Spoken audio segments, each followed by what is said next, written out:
Okay, let us start the session. And today onwards, we are talking next 10 days about the session professional development course on customs and FTP foreign trade policy by Tax Guru Edu. I'm SN Panigrahi, instructor. Let us start the session now. I'm SN Panigrahi. I'm basically electrical engineer with MBA. Then I PG diploma in ISO 9000 and PG diploma in TQM. And I'm a certified PMP from PMI USA, and also I'm become a PMI champion, PMI India champion in 2016.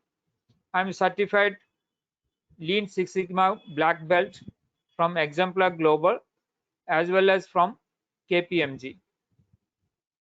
I'm been trained in COD, Center for Organizational Development, for 3.5 years on strategy and leadership, and many other my credentials are there. I was ex member board of studies IIMM. At present I am course director of IIMM. I am associated with various senior associations like CII, then FETSI, and Tax Guru, of course, and many such organizations I have been associated. I have more than 30 years of experience. I handled mega projects of Aditya Birla Group, and also I was there with Jindal Steel and Power, then Bhushan Steel and Power. My last assignment was with HSIL Limited, that is Somani Group, as a VP Commercial. So this is brief about me. Let us start the today's session with this note. There are 10 sessions are there like this. This is the first session. We are talking about overview of the international trade. Today we are discussing. Then session 2, we will discuss about the Customs Act and customs procedures, valuation, and all the details about the customs and port formalities we'll discuss. That is the tomorrow sessions. And then next week again we discuss about the how to treat import and exports under GST and export refunds. Then fourth session we'll discuss about import and export procedures and documentation. Fifth session we'll discuss about foreign trade policy. There the export promotion schemes and various other formalities we'll discuss. Then sixth session about the service exports and imports. Then seventh session we'll discuss about the merchant exports. Merchandise exports means third country exports, and then project exports, re-import and re-export, sending samples, exhibition participation, all these miscellaneous activities of the things how to do from the customs angle, from the foreign trade policy, from the point of view how to handle these things we'll discuss. Then also we discuss on session 8 about the RBI and FEMA regulations. FEMA regulations related to import and exports. We are not talking about all general, but specific to the import and export related, all the banking formalities and payment systems and payment methodologies and other thing also we'll discuss.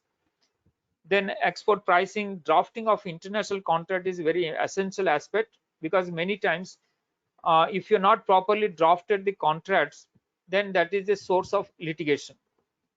Many times we enter into that type of risky proportion when we are not properly foresee what are the terms and conditions we have to incorporate in the contract. Then about the last session we'll discuss about the various other facilitation trade bodies are there, international trade bodies like WTO, then World Bank, ICC, WCO, and various other things. And also we discuss about the foreign trade agreements, what are the various agreements we have with the various countries and how it is will beneficial, and how the trade barriers also keeping a big challenge for the international trade. So these things we'll discuss, and all missions and other aspects also we'll discuss. So each session is a for 2.5 hour session, and today we are starting with 7 o'clock, means again up to 9:30 we will be continuing, and there will be one break in between. Maybe after 1.5 hours we can take one break, or 1 hour 15 minutes. We can take one break of a small break of 10 minutes, so we can continue. And during the break time, means just after the break time, we can interact, or we can interact at the end of the session, we can interact. So this is how we are planned for it. And your question or any doubts are there, you are very welcome, and you can make the doubts or questions in the question box is there. There you can make the questions so that we can answer. Also, any questions you have later also, you can put into the means you can write to the tax guru through email, so those we will be answering. Okay, within a 1 week time we will answer all your questions. Okay, so this is how the pattern of the approach in the system we are following to impart the training. Everything is okay with you? All of you are hearing me properly? Yes, sir.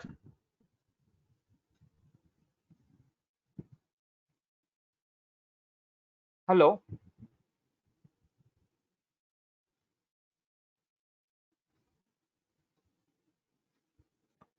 So these are the topics details, and today's session, these are the topics we are to see. Overall of the international trade, we will discuss some basics about the how to form a import and export organization, and what are the various formalities. And we will also tell you about the how to select the product or market, then about the various organizations which are involved in the export and import, either you call it a promotion or it is a facilitation or regulations. All those which are the organizations, those details also we'll discuss, especially with the DGFT point of view we can discuss today. And the foreign trade policy, briefly what are the various chapters are there and what are the incentives are available, those things we'll discuss with the today's session. Okay, and other sessions will continue like this. As and when we comes the session, we'll tell you what are those sessions. Okay, so like this we'll continue with the 10 sessions. Okay, and starting with, because I want to take you from the very basics, then slowly we'll move about the details of the all about the customs procedures, policies, and foreign trade policy, documentation, and various incentives, and how to drop the contracts, and various contractual terms like Incoterms, then the payment methods, and various other aspects we'll discuss in depth of the subject. Also we discuss about the insurance and various related risk factors also in the international trade. What are the risk factors and how to mitigate those risks, those also we'll discuss. So this is how the approach we are going forward. So first we are starting with the genesis of the international trade, means why that international trade is essential, how it is started.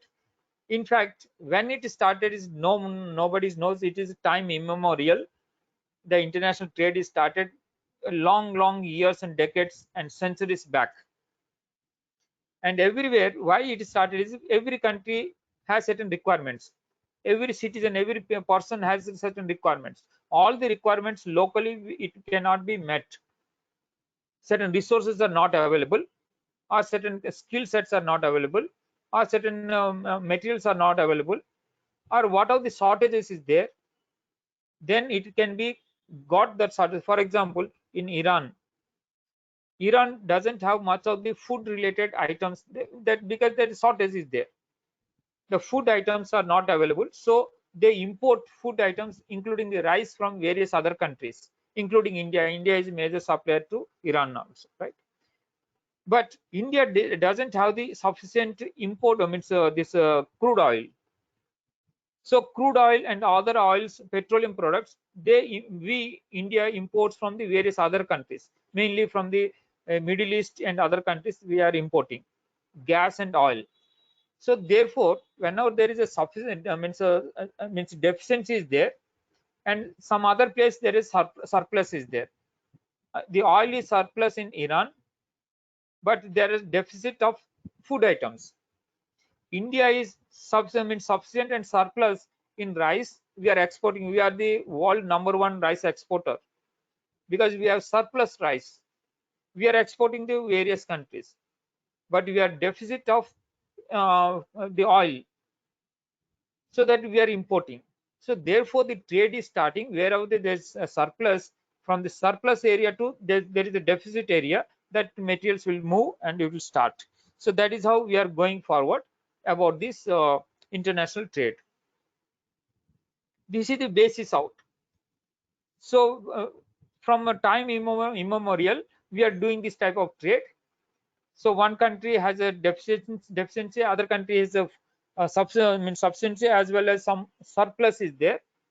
Then from the surplus country to the deficit country, that materials moves. So therefore it is forms a international trade. Then in international trade, we are talking about one side is a import and the other side is an export. Okay, what are those? We'll discuss. Export means the surplus country, they have the surplus material, for example, they are able to supply to another country where their requirement is there. So the goods and services produced in one country, it is moving to the other country, sold to the other country, then it's called an export. On the other hand, import is called, the import is the deficit country importing from other countries to meet their requirements. So goods and services consumed in a country that are purchased from the other countries, that is called import. Then other terms and other things are there. Of course, you are maybe much aware of these terms, like balance of trade. Balance of trade is nothing but net of import and export and imports. Is the net of export and imports. India is always is a balance of trade. If we see negative trade deficit is there, means we are more of imported. Imports goods are more, much higher values of the imports will do, but less value of exports will export. So therefore we have a deficit, means a trade deficit, means imports are more than exports. Whereas if you see the China, if you see the Japan, Japan is traditionally always their exports are more than imports. Similarly, China also exports are more than imports. Like many countries are there, their exports are more than imports. Okay. So that is called trade surplus. Okay. Then balance of payment. Balance of payment is current account plus financial accounts, then capital account plus balancing terms, and it means it is net totality of these payments, means outward and inwards, that we call as a balance of payments. Okay. It's a record of all monetary transactions between the countries, that is called balance of payment. So these are the basic terms we are discussing about. Then why countries export? Already we have understood why export or import happens, because there is a something like competitive. Some country can produce with competitive, means cheaper than other country. For example, China is producing many of the electronic items. Many of the mobiles, if we see, those are coming from China. If you see the toys, these are coming from China.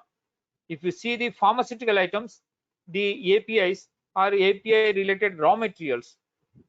Almost 90% is coming from China. India is importing from China because China is able to produce with competitive prices. So therefore, where the competition means competitively they can produce with lesser price or lesser cost, then that country can be exporting to country where the cost. For example, we are able to make the garments cheaper and then compared to US. So therefore we are exporting the garments mostly to Europe and US, because the manufacturing there is costly. So we are competitive, can manufacture, so that therefore our products are going to the other countries like US and Europe. Okay. So that is one of the reason why the exports happen. Then there are certain resources, as I told you, we are importer of oils because we don't have the substance resources, that there's a natural resources in Middle East, that abundantly that oils are available, the gas is available. Similarly, whenever we are talking about the US is very great in terms of the technology, in terms of many other aspects, wealthiness, that we always talk about US. Then how that US has formed? Simply I'll tell you, not because of the technology alone. USA is prosperous because of natural wealth. There is a very conducive environment and produce the productivity yield also very high about the agriculture. And it is not only just high technology, they are also very rich in agriculture. If you see wheat, worldwide most of the wheat exports are done through means from the US. Similarly, if you see soybean or pulses or dry fruits, so they are very rich in that cultivation, high productive cultivation they are able to do. The environment also conducive for that, so they are exporting to worldwide. Similarly, if you see the resources, natural resources like oil and gas, India is even importing from the long distance from the US. The gas we are importing from US because there is plenty available, but we don't have. That is a natural resource they have.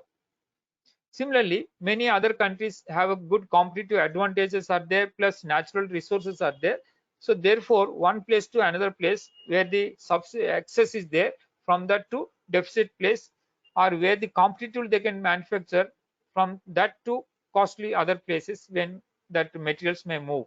So that is why these exports and imports happens, and the differences in demand or the existence of economies of scale. Again, I told you about the again competitive advantage. One of the competitive advantage, one of the parameters is economies of scale. Why that China is most competitive in most of the items, most of the manufacturing is happening in the worldwide. Large companies also putting their investments in China because there the economic scale of very high, means mass production happens. So when it's mass production happens, then the cost of per unit cost will be much lesser. So therefore that is one of the advantage. Therefore they can able to export to the worldwide. Then existence of the government policies also determines. Certain governments, certain times governments are restricting, for example, or certain times they're encouraging. Our means Indian government also recent time, for example, encourage the electronic items. Therefore now the mobile productions are multiplied in India. Earlier we are all importing from China and other countries, but now we are much confidently exporting to various other countries worldwide. Similarly, many other items are there. So the government policies here also determines the PLI they introduced, means this production linked incentives. Production linked incentives they introduced. So therefore, these electronic items, and also in the pharmaceutical also, because in pharmaceutical I told you all the APIs, means raw materials, are we are importing dependent on China. There is risk also anytime if any war happens, for example recently with Ukraine and Russia, some war situation. Similarly, if any situation arises for any of the countries, then it is very difficult. Therefore from the globalization to again localization happening, so government policies also determines to encourage the production within that country. So that is also influence the your import and exports. And geographical environmental factors, those are influencing. Demographic linguistic factors like age factors or population related factors, are the population also again what type of culture, what type of habits, whether it is urban population or it is a rural population, or it is a old age or a younger population. Then growth rate, life expectancy, many factors also influence. And socio-cultural factors, economic factors, all those things also influence your this international trade. Then some of the brief about the I will tell you about the statistics, what the worldwide the products and other things are being traded. Most of the products are traded at present. For example, this is the figures from the latest year, the 2020 figures. So here the integrated circuits, mean chips, electronic chips are mostly traded worldwide now, followed by, for example, cars, then crude oil, like that. This is phone systems and other electronic smartphones and many other systems going on. Gold also you see is highly traded worldwide. So these are the trade statistics, which are the major items it has been traded worldwide. Then world's 20 top exporting countries, if we see latest figure, means it's the 2020 figures, 21 figures are not available, because again it may be available after 2 months, or generally in the month of June these are been available. So at present this 2020 export figures are available. If you see the China, how they're growing despite there is a means lot of difficulties during the COVID situation. Despite that, they have increased that exports.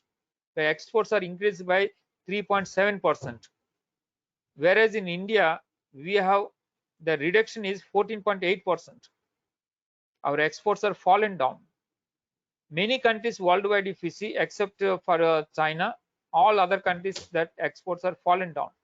Except of course Vietnam is another factor, because the natural advantage is there for Vietnam, and Switzerland also there.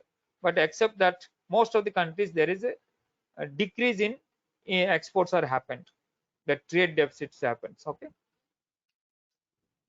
Then for India, if you see, because we have a difficult time during the 2021, this is the COVID scenario. So our exports are fallen down. Earlier it was there, for example, 313 point, this is $1 billion, is fallen down to 291.81 billion dollars. Then again in 21-22 it is increased.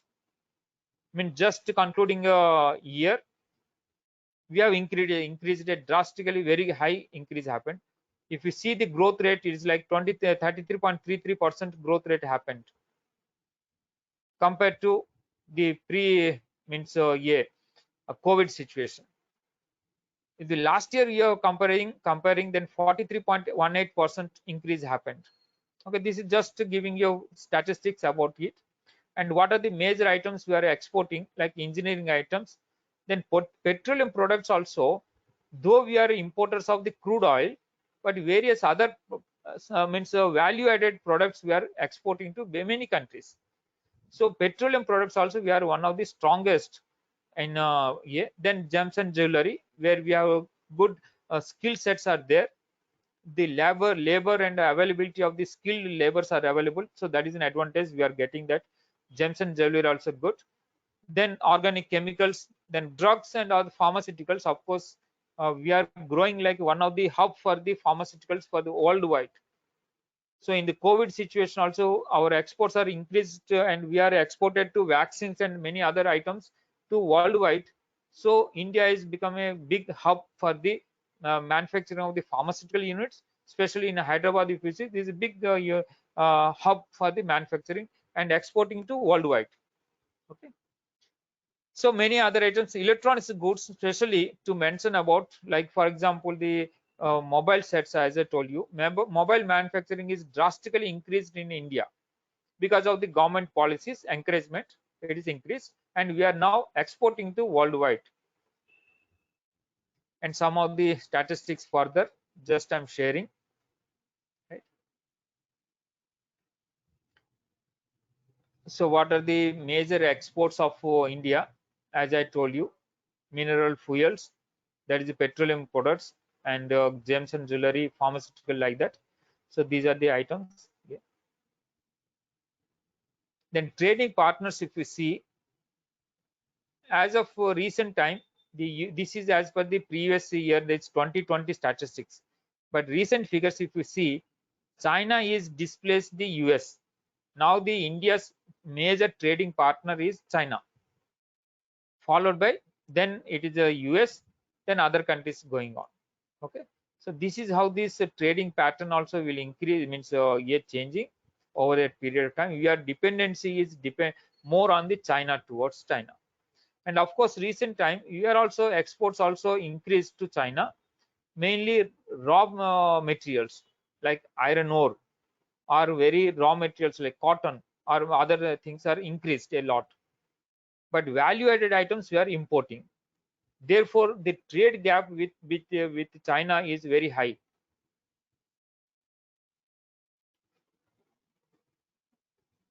then why any business will want to enter into business, the import and exports? Maybe because of the price factors. You can import or you can export because of your cheaperly you can means manufacture, for example, cost effectively you can export. Otherwise, if you find somewhere that is available cost effectively, you can import. Like that, because of the price factors, cost factors, that import and exports happen. Then also about the because of the high quality products, import and exports can happen. Then profit margins again. Suppose you manufacture, then the profit margin is thin, but if you import and trade it, for example, then profit margin is more. Therefore, you can switch over to the import rather than exporting or manufacturing yourself. So like that, profit factors. Then sale potential. Yes, yeah, whether you are able to sell or not, because in China, not only they have manufacturing the mass production, but they are able to sell worldwide. That marketing skills they have, and platforms are there, government and encouragement also there. So that whenever you search in the Google search and other means for any of the items, first it reflects the Chinese items. So that is how the Chinese is in social media and other media also, their wide marketing strategy they're adapting, and mass production, cheaper cost. So therefore they're making the much of the entry into the worldwide trade.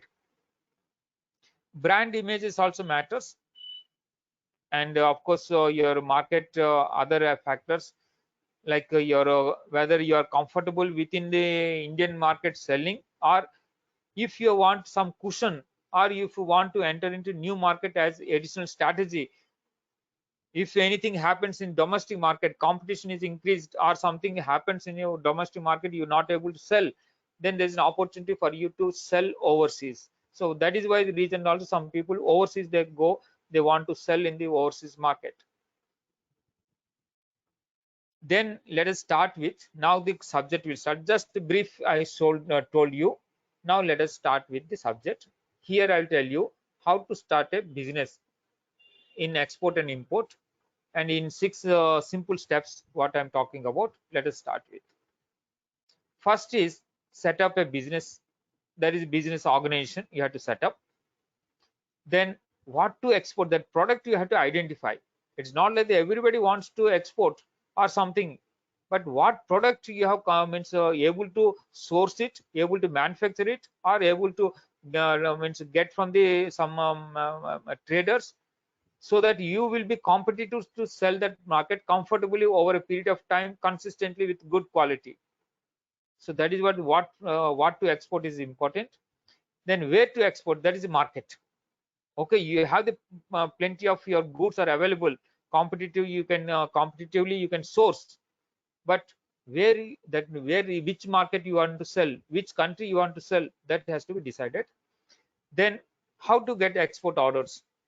Of course, if you identify the market, you identify the customers, then how to make the contracts, how to enter into the agreements, so that you can start selling the goods.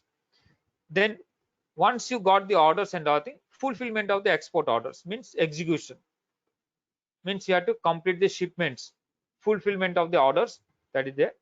Then of course payment realization. So these are the 6 steps for starting of the business and execution of your export orders. So this is very simple 6 steps I'm telling.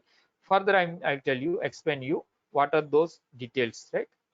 So with this approach, we see very common sense like approach, very simplistic approach, step by step we are going forward to explain you all the steps.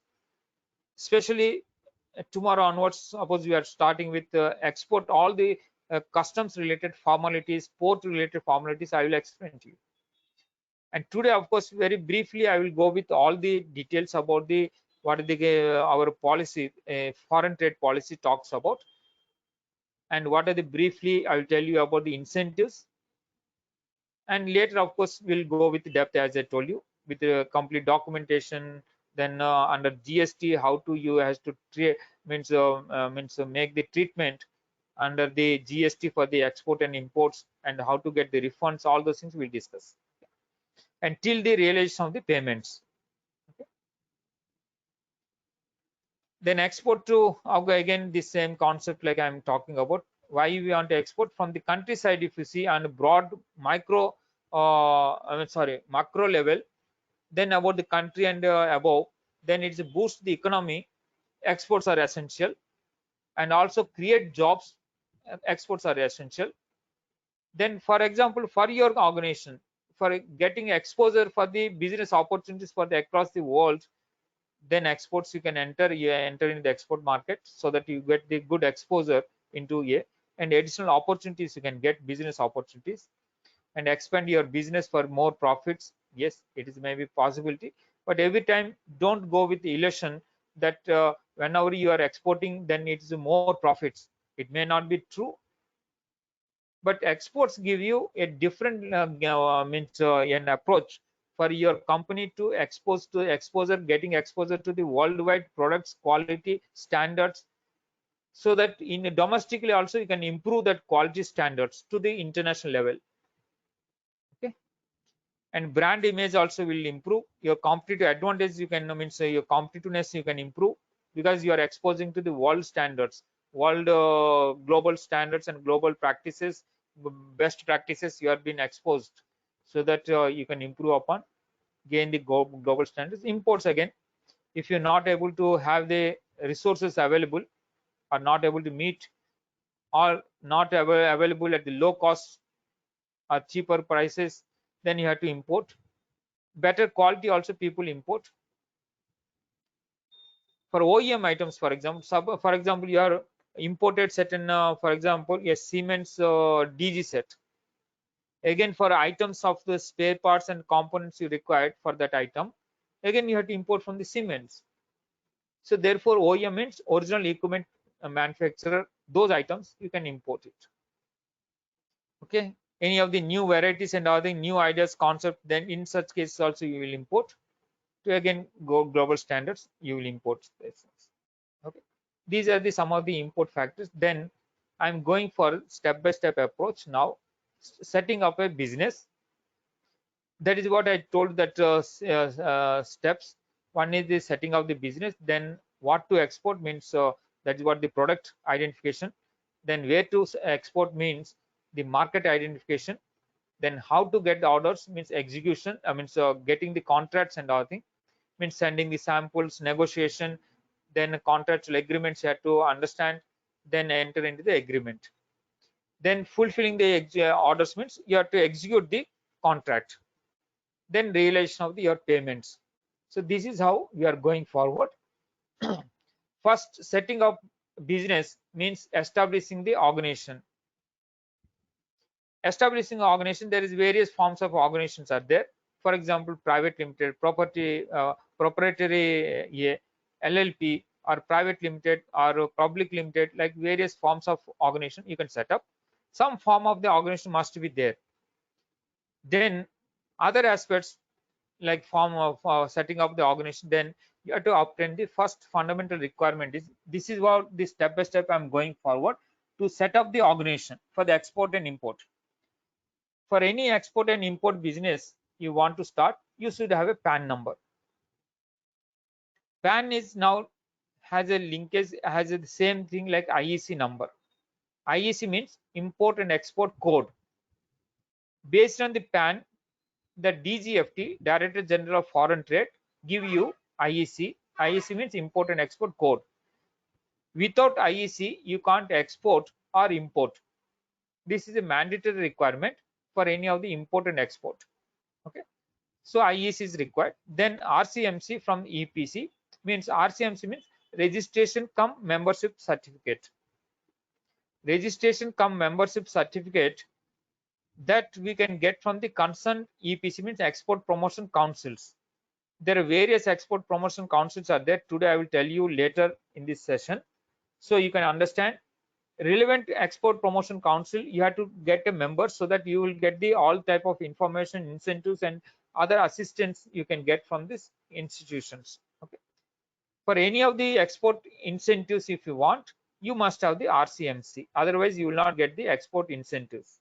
Okay, so EPC, as I told you, for example, you are exporting engineering items, there is engineering export promotion council is there, you have to get the registration with them.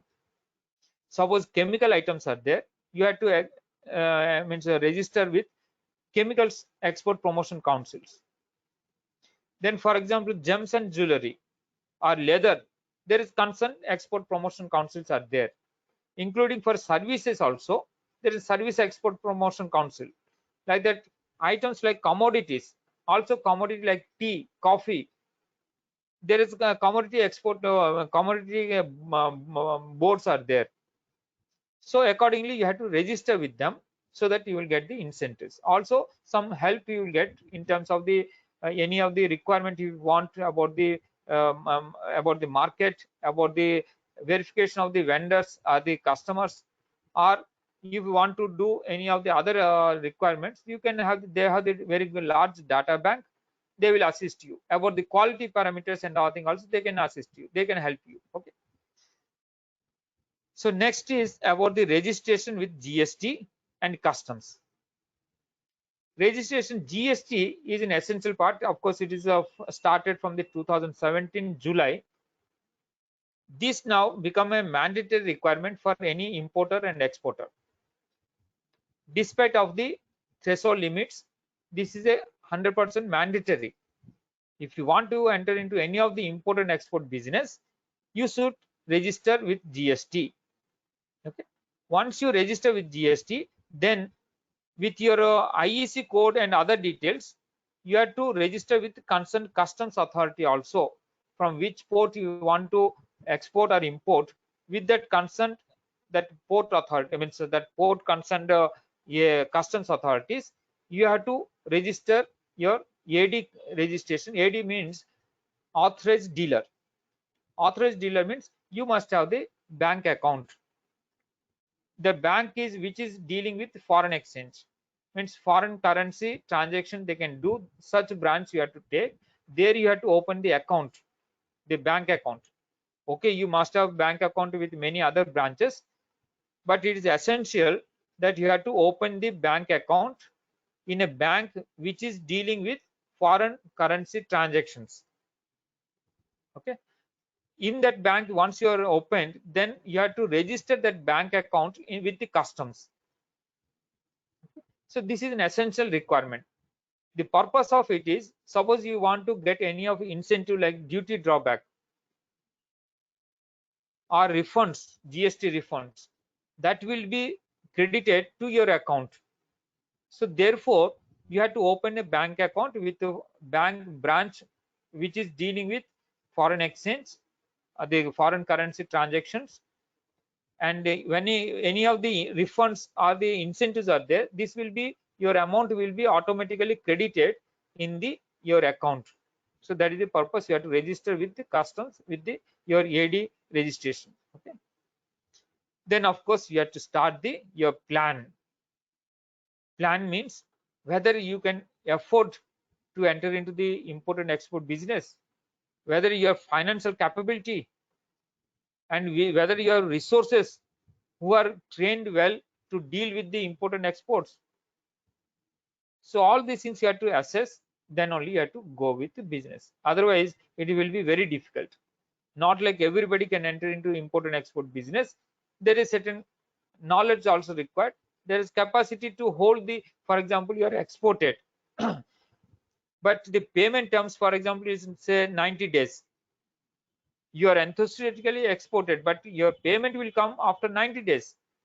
And transaction times also there for procuring and manufacturing or getting the traded items, then exporting, that time lead times also there.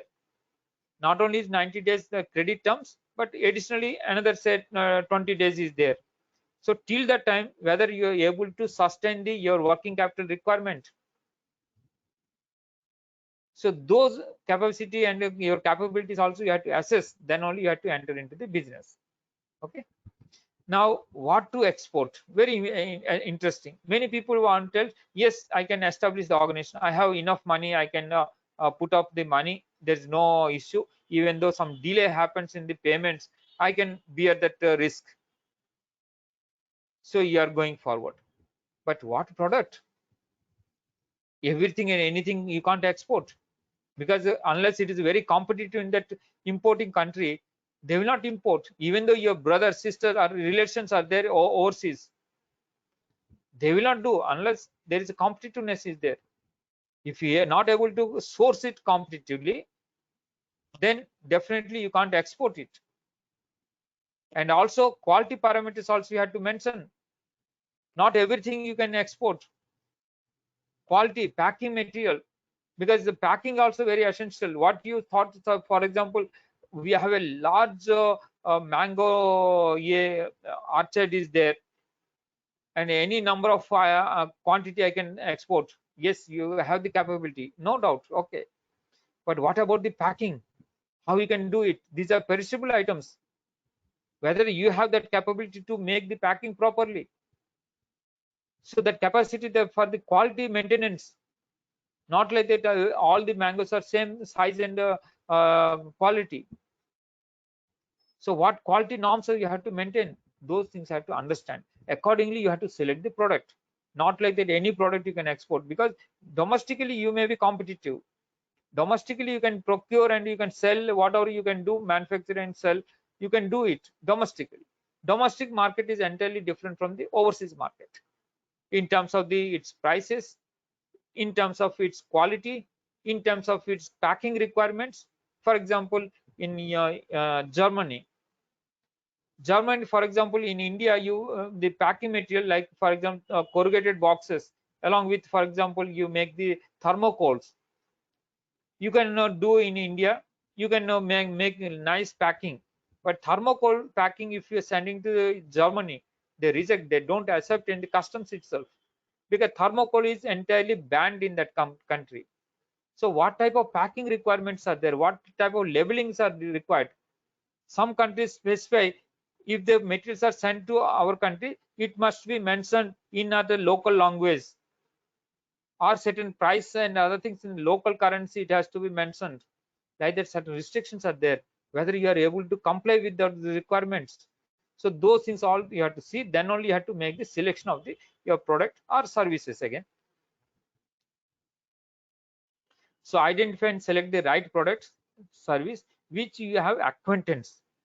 If you don't have the knowledge about the product, just buying and selling, like if you think you can do in export, it is wrong. You should have a proper knowledge about the product, complete details about the specifications, as I told you, about the quality standards and parameters, and about the certifications, about this packing and labeling, markings, and many other aspects you have to properly understand. And also, what are the government regulations in various countries? Whether in India also there is regulations are there. Certain items you can't export, certain items you can't import. There is restrictions are there. What are those restrictions and other we will discuss in subsequent classes. So DGFT, or the government of India, making certain restrictions. Similarly, the importing country also have their own government has certain restrictions. For example, recently, if you see the newspaper, recently it has come, Indonesia has stopped taking the food items from India, because there is a COA requirement, means certificate of analysis. That requirement in India, we are not able to meet it, Indian exporters, so that the Indonesian government stopped that taking the food items from India. So like this, restrictions can anytime can happen. So now you see the many of the countries, you have the, because of the war and situation in Russia and Ukraine, many sanctions are imposed on the Russia, and Russia also stopped certain critical items export to various countries. Like for example, Russia is very sound in fertilizers, steel items, crude steel, steel sheets and all thing. And also they're very sound in oil and gas. They're major suppliers to European countries. So because of the war, that restrictions happen. So while you're making the product selection, you have to look into various aspects of the, is whether the products are restricted or prohibited, or what are the other, both countries you have to see, from the exporting country as well as from the importing country. So both the countries you have to assess. Then study the demand and supply. Yes, that is very important. Where you want to export, okay, very good, but in the other country, that demand is there or not, the people are preferring or not. For example, very colorful t-shirts you can want to export, so export to the Middle East, Saudi Arabia, for example. Then colorful t-shirts, then don't use it. The tradition is not there. They use certain other means type of means cloth they use, but t-shirts of the colorful t-shirts they don't use it. Then you thinking that I can manufacture colorful t-shirts very competitively. Yes, I can export to the this Saudi Arabia. No, you can't do it. So similarly, you have to understand the demand and also competition in that country and Indian country also. Like you from India, many people are there. They also want to export. What is their competitive? What is your advantage over them? How you can make in terms of the price, in terms of the quality, in terms of the packing, in terms of the other transactions and payments. Everything you have to see the competitiveness. Then only you can export. Otherwise, it is very not possible or impossible, in fact, to export. Okay, means competitiveness means that doesn't mean only about the price. Again, I'm reminding the competition is not about the price alone. There's competence in many other factors like quality, as I told you, like deliveries. I told you faster delivery. That is your competitive. If somebody is delivering within 10 days, you are delivering within 1 month because your production capacity is like that. It takes 1 month for you to produce, but other person with a high production capacity, he can do in 10 days or 10 15 days. So he has to get better advantage over you about the delivery. Similarly, about the quality, about the documentations, about your finances, credit terms, how much, because you able to give the only credit of say 30 days, but other person is able to give 90 days credit. So definitely that importer will, buyer will switch over to the who has given the better. So that competitiveness you have to look into. Then product specifications, as I told you, every product has certain specifications. Even though you talks about rice, simply we are talking about rice every day we are taking and we know about the rice, but many things we don't know about the rice. What type of specifications are required, or what type of quality norms are prescribed, that we don't know. So those things are very essential to know about the product specifications, and what are the various practices also, how the rice export practices, like what type of packing, what type of labeling, what type of yeah, what type of means port formalities and all thing also you have to see, regulations also you have to look into. Then you have to make the selection of the products, right? Then select the products considering the all the competitiveness, and also with quality. Quality is very essential, because if you see many times the food items you are exporting to European countries, they are very strict in terms of certain norms. Like for example, residual chemicals, like we are using excess fertilizers, chemical fertilizers, we are using excess pesticides, we are using excess of many other items which are means depositing in the food items like fruits or vegetables. So when we are exporting those things out other countries, they have very strict on those norms. If the norms are as per that standards, if qualified, then only they will import, otherwise they reject it. So that is how the product selection is very essential part of it. Then about the market, how to find market. The finding the market is, selecting the market is which country to go. For example, simple, like which country first you have to want to do. Suppose rice we want to export, whether Middle East like Iran and other countries, or African countries, or we are going to the target with European countries. European countries, of course, good demand is there. For example, basmati rice. But for example, you are like normal rice, you are non-basmati with a broken percentages, say 10% or 15%. Their European countries may not like it. Maybe your target to African countries, or Iran is another country where you can target non-basmati. Okay, like that you have to see which product and which country. It's not like just only the product alone. Product is there, but again, which market you have to enter, that has to be understood very clearly. And then choose the market with the direct selling or joint ventures. That is what the marketing strategy you have to develop, whether you have to go with your own, or you have to associate or joint ventures with somebody else. Because when you are entering into the new market, the market conditions, market familiarity, if you don't have, in the importing country, for example, the buyer countries, then you will be getting into trouble. So therefore, you have to understand whether to go with the joint ventures or somewhere agents or distributors or somebody else in that country, so that you have some interactions with the customers, and customers he know very well, or he can approach the customer. But each time you are flying to other countries may or may not be possible. Also, it is very costly. So if you appoint somebody in that country as an agents or a distributors or some other associates, then it is maybe easier to make the entry into that country. Okay, that is what these opportunities find with collaboration or distribution or agents, wholesalers like representatives. Then understand the level of competition again. Like product, what is the competition? Again, market also there is competition. Like you in that country, for example, in means Oman, for example, you take food items are imported from various other countries. Then why India is not able to export to Oman? Because many other countries people are very, for example, lemon is imported in Oman from Brazil, from the long distance Brazil they are importing from, not from India, because we are not able to produce to that quality, that consistency of the supplies we are not able to do. So therefore they are importing from various distantly, very distant from the Brazil, and they are taking. Once I went to the Oman, and then I went to that market, the supermarket, so vegetable market, vegetables and fruits and all things, the market is there. There I saw many other countries, distant, very longer distance countries are there. There from the Mexico also materials are there. They come. Brazil, the items are there available. They put also which countries in that flags. But India, I'm not seeing. But India, we are capable of doing, but we are not able to do. Okay.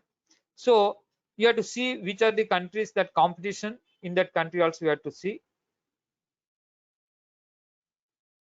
Then of course, how to get the export orders. For the export orders to get, you have to promote your products or markets in the target countries or target customers wise. You have to select, and then you have to send the inquiries, send the your offers, and certain times samples also you have to send. Okay. How to send the offers or the these inquiries, and how to send the samples also I will explain you in the subsequent sessions, so that you will be very acquainted with this. Okay. Then verify credentials, very essential. Not just you got the order from any unknown person, because most of the thing in export and import happen with unknown persons. You are interacting somewhere, you got some contact details, you are contacted, and you are sent the offers, you are sent the samples through some yeah, through flight or so, through means air, or from these sea shipments you have made some samples, or through couriers you are sent some samples. He has accepted, your offer is accepted, he has placed the order. But whether you have verified his credentials, whether he is genuine buyer or is there fraud? Many frauds are there in export import business, and that means credentials of the prospective customers is very essential to verify. How to verify? Which are the organization through which you can get these details, and other thing also we'll tell you in the subsequent sessions. Then about the negotiation of the price and other terms. What are those? How to make the pricing? Means what are the elements of the cost factors also I will explain to you, and we'll also explain you how to draft the contract, because contract has different terms and conditions. How to draft a contract also we'll explain to you in the subsequent sessions. Then thoroughly, after the understanding the terms, finalize the agreement, get the formal order or contract. Then about the payment, because once you get the order, along with the order in the contract you must have mentioned certain specific payment terms, like either whether it is LC or it is maybe advance payment or DA and other DP, that provisions are there. Those are payment methods also will explain you in the one of the session, so that you can understand what are the payment methods are available, and what are the with that payment methods, what are the conditions, what are the terms, because these are the international contracts, international some standards are there. those we have to follow. Accordingly, LC also, when you're there is UCP 900, 600, for example, UCP 600. There is certain norms are there prescribed by ICC, International Chamber of Commerce, that is binding for all the signatory countries worldwide. So India also has to follow that norms. So those are, what are those? We will explain you with the payment methods. Then you can be understand very clear about the payment methods. Accordingly, you can get into the agreements.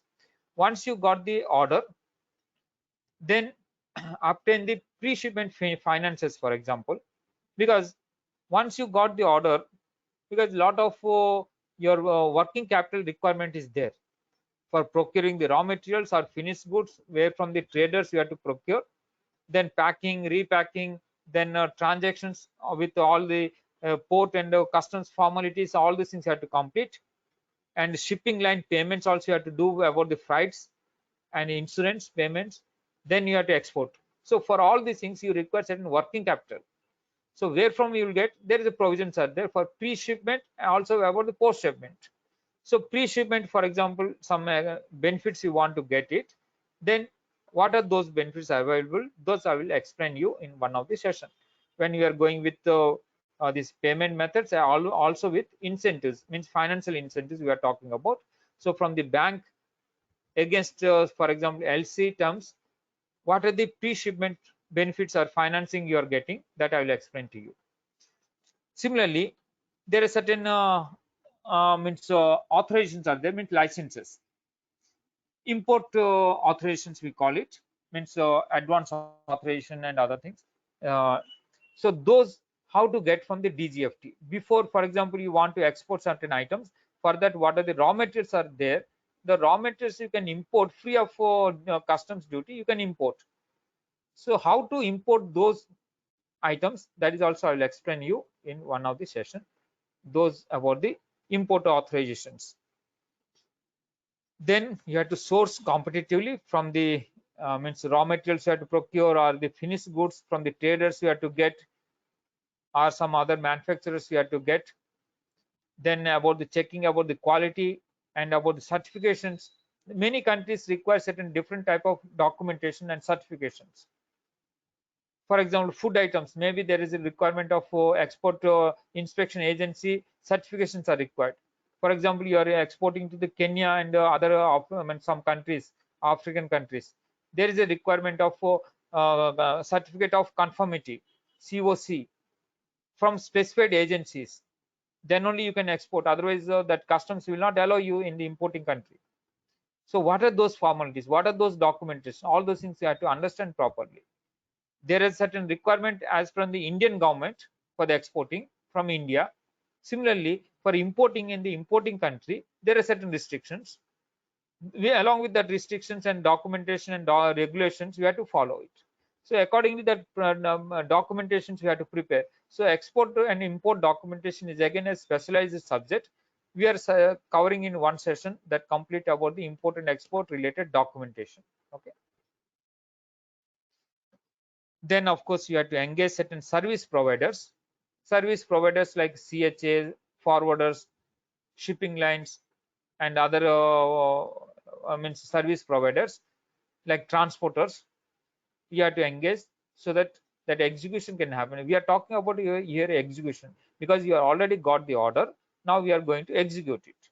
For executing, everything you can't do yourself, like transportation or the documentation and formalities at the customs clearances and port clearances, all those things you yourself may not be able to do it. So you have to engage certain service providers like CHA, means customs house agent, and generally in official terms it is called as a customs broker, CB. Okay. Then shipping forwarders, they are the middlemen between the shipping line and your exporters or importers. They will provide about the shipping line services. Then similarly, other formalities for various port authorities or transporters like that, you have to enter into certain agreements with them to get their services. And then you have to arrange the customs related clearances and all those things you have to complete. Of course, CHA will do all these things. As I told you, you can't do it and not possible also many times. So there are service providers, they will do it. So customs clearance and other things. What are the customs clearance like formalities, and also those things about the documentation we'll discuss in one session we'll discuss in detail. Okay. So once you're exported, you get the export related documents. Means after the post export we are talking about. Post export means already exported. Then you may get the BL, for example, airway bill, for example. Then invoice and other thing endorsed by the customs. So like that you are getting certain documents. Those documents, of course, you have to submit to the bank for the getting the realization. Means ultimately why you are exporting? You are exporting to get certain realization. Some money you have to get out of your exports. Suppose your goods you are exporting, for example, that a goods are being, for example, this say $1 million or $10,000. What are the amount as per your transactions?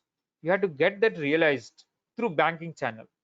So now the documents you have to submit. One is first, of course, you can send to your customer, because customer also has to make pre-arrangements before that consignment arrives. He also makes certain arrangements. If required, any licenses and other thing has to obtain from the concerned authorities, and also he has to make the preparations for the means clearance from their customs, and other formalities has to complete, so that you have to send the all the post export documents to the customer. That copies I'm talking about, not originals. Don't make a mistake of sending the originals, because originals you have to submit to the bank for the realization of the payment.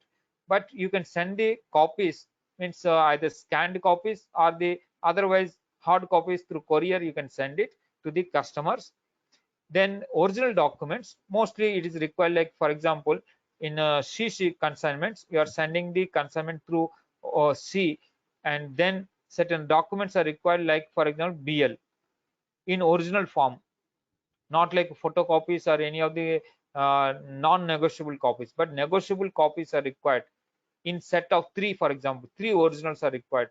Those, like the original documents, you have to submit along with your bill of exchange. Bill of exchange is the demanding your payment from the customer. That is what the bill of exchange we call it.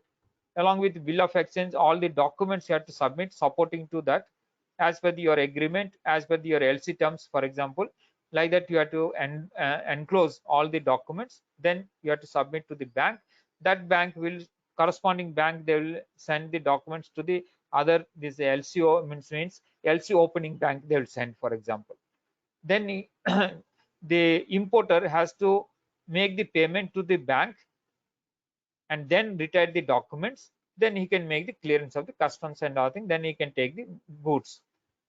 But when you take in the documents, either you have to accept or make the payments, and accordingly he has to, that payment will be coming to us, our bank.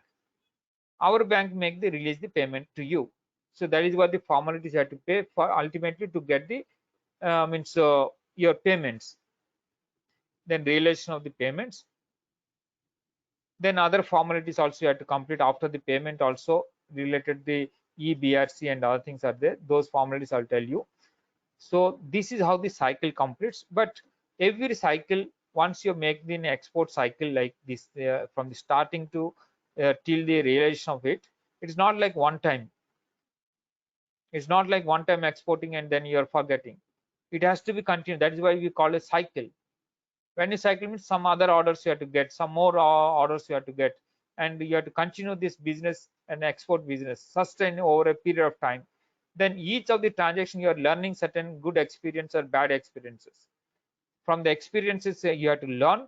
That is what the lessons learned we call it, for the improvements. Because everywhere that improvement is required. Maybe you have done excellent job, but still there is an opportunity for still improving. So therefore, continuously you have to improve for your performance over a period of time. So this is about the brief about, I told you about how to go about the export. That is what, where, and how to export. I explained to you very briefly. Okay. Now, of course, almost like 1 hour plus is over. Anybody has any questions here, they can ask me. Otherwise, write in the question box.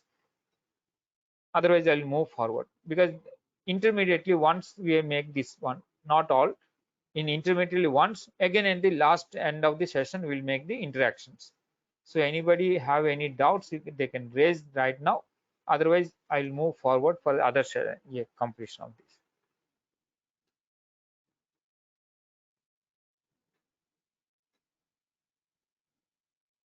Yes, sir. Anybody? Okay. The first no, two steps I told you about the setting up of the business and what to export. With these two steps are completed means you are ready for business, export business. This is what you are ready, getting ready for the export business. Then you have to market it. The market entry and finalizing of the right contracts happens in the next two steps. Then final is execution of the orders and all the formalities you have to complete to get the realization of the export for means realization means payments consideration that has to get and other formalities has to complete post export. So this is how this approach we are going forward.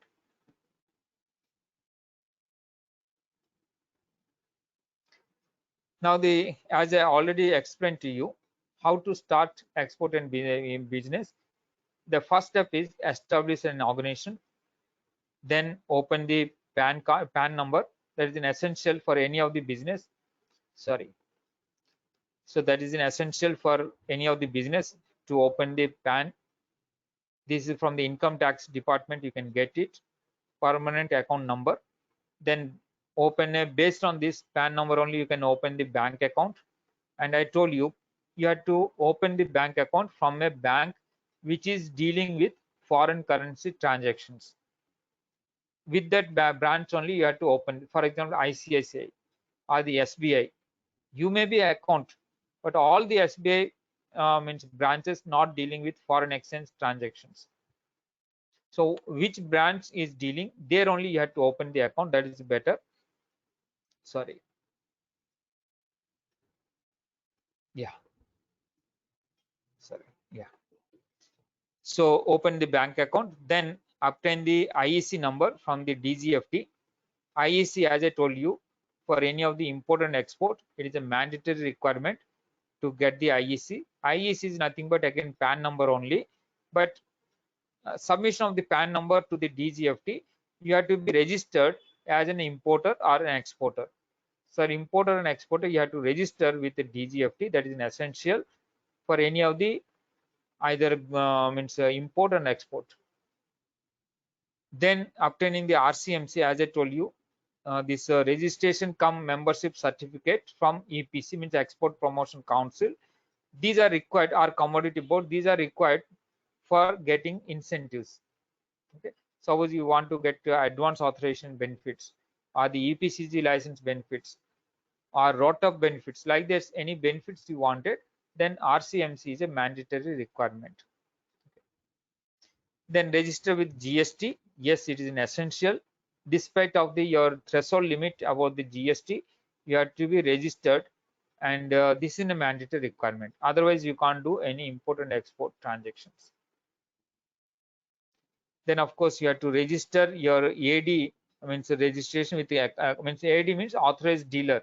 Means your account with the bank must be there. That a bank account, with that you have to register with customs. You have to get a letter from your bank and submit to the customs authorities to get the AD registration. Okay, so this is how the first starting with the business, very fundamental about the first step. This is the first step. Then establishing the organization, as I told you, there is various forms of organizations you can establish. One is the sole proprietorship organization, or the partnership, or the limited liability partnership, or the private limited or public limited, like any of the organizations like that you can establish. Okay, these are the requirements. Okay, and then every exporter or the importer need not be manufacturer or any of the established processing units are there, need not be always.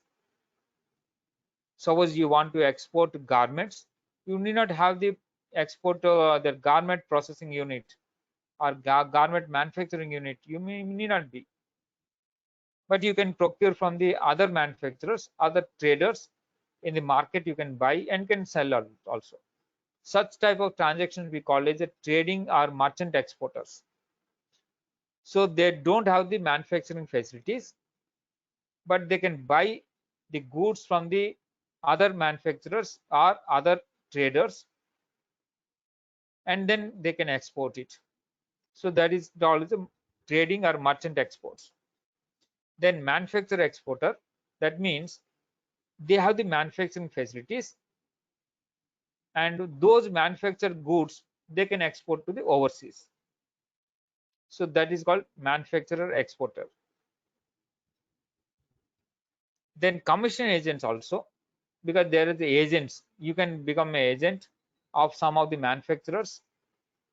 Those manufactured items and other thing you can export, or you can tell some of the other traders also. Some traders also they want, because you have a good contacts overseas, for example, you can bring the orders, but those manufacturers, though they are manufacturing or traders, they don't have the contacts.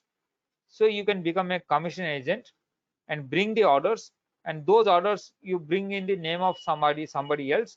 From there you can get the commission from bringing the order from for your services. You can provide, you're providing that service, you can get certain fee or certain commission or certain other benefits, like you can get it from the other manufacturers or traders.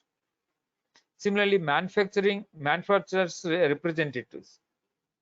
Suppose India, you can manufacture, some manufacturer is there, for example, they want a agent in overseas, a representative on exclusive basis. The commission agent may not be exclusive basis. Commission agent can do for n number of traders and manufacturers. He is a mediator between the original buyer and sellers. In between, he is taking certain commission. He can do for anybody. But when it comes to the manufacturer representatives, that representative will do on exclusive basis, means promoting the manufacturer's products only. Okay, so those are manufacturer representative. And service exports also can do. Suppose you have to services like for example architectural services or engineering services, software services, like software export. India is one of the leading software exporters worldwide, and almost like equivalent amount of exports we are doing, means merchandise exports as well as these service exports, almost equal. Like certain times service exports are overtaking the merchandise export, mean goods exports.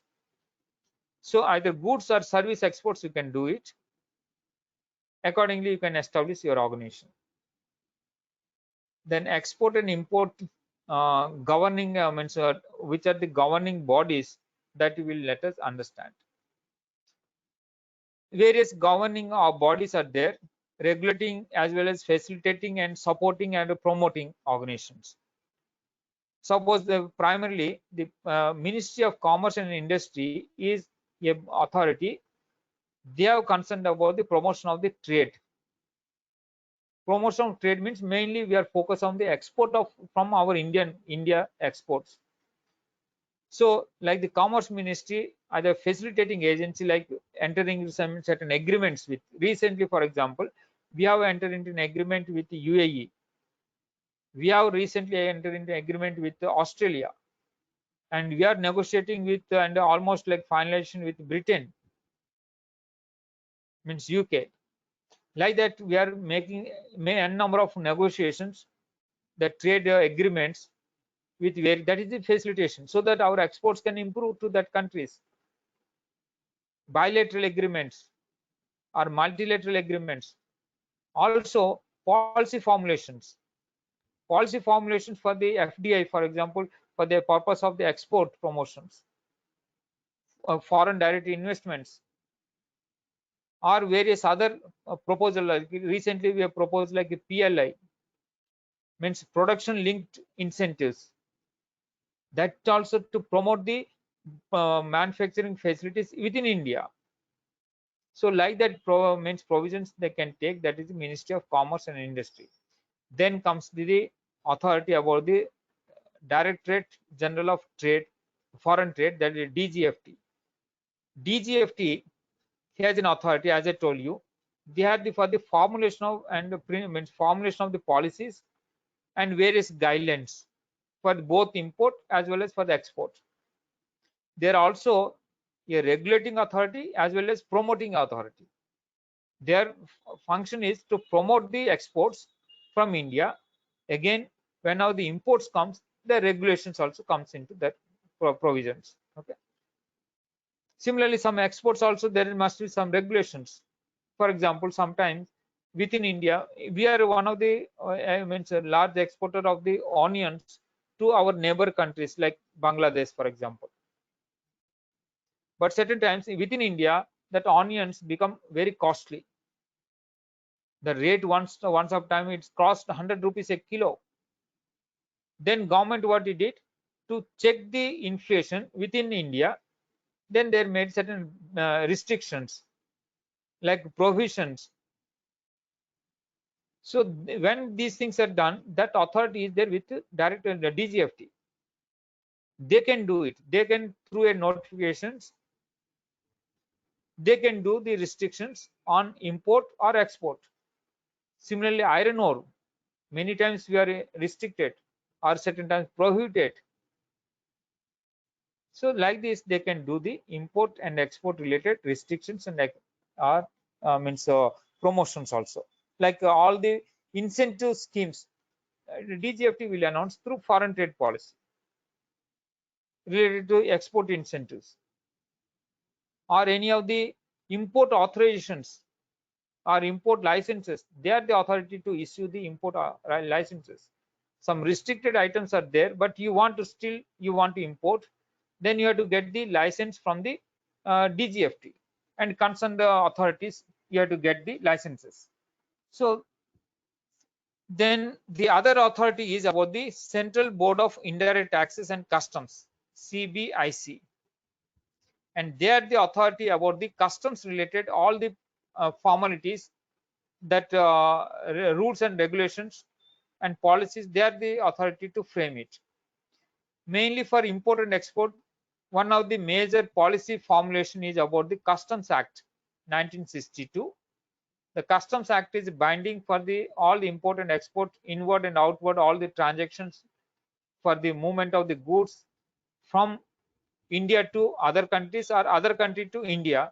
That is been regulated through Customs Act 1962. And correspondingly, there are certain other things also there. That is also we have to follow, like Customs Tariff Act. Customs Tariff Act 1975 talks about customs related the rate of duties, both for the import also for export. Also export duty is there, not just about the import duty but export duty also there. So all the duties related, customs duty related, the rates are been announced through Customs Tariff Act 1975. Then also IGST Act also applicable to import and export, because import and exports are treated as means international transactions. These international transactions are like interstate transactions. Whenever there is interstate transaction, the IGST Act is applicable. So as per that IGST Act, the duties and whatever this is applicable, you have to pay the taxes. You have to pay. Okay. Then Reserve Bank of India. Reserve Bank of India, again they are the through monetary authority. They are the monetary authority. They are the manages the foreign exchange related all the transactions. Of course, through banking, commercial bank we do, but the commercial bank has to follow the RBI policy procedures related regulation. Yeah, they have to follow. Their FEMA regulations and all things are there. They has to follow it. Okay.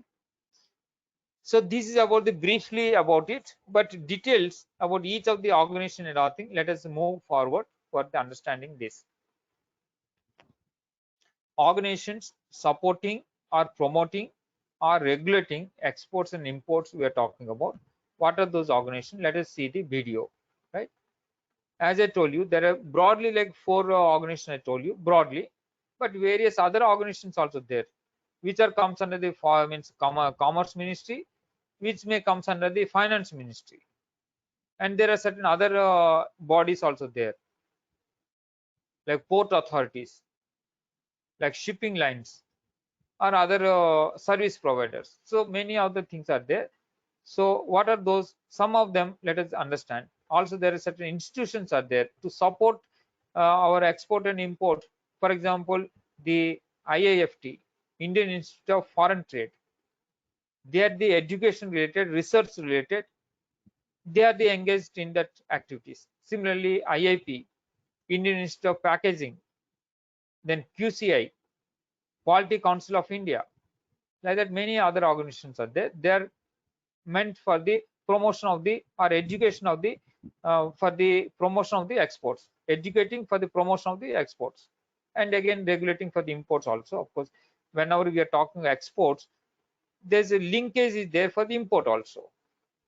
Certain times we export, but imports are required for our raw materials has to be imported. So therefore, always our export policies are linked with imports also. Right? So those details we'll discuss. Now let us see the that video.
Okay, now it is clear.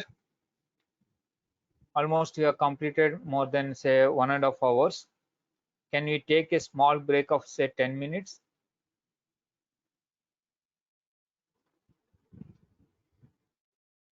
Can we take a small break of 10 minutes? Hello?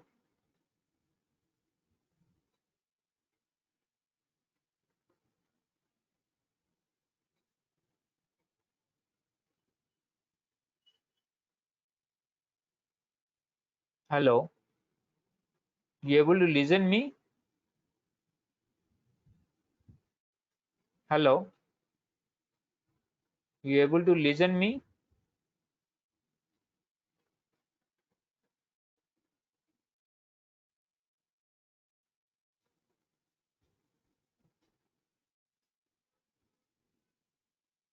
Hello, can you take a small break of 10 minutes?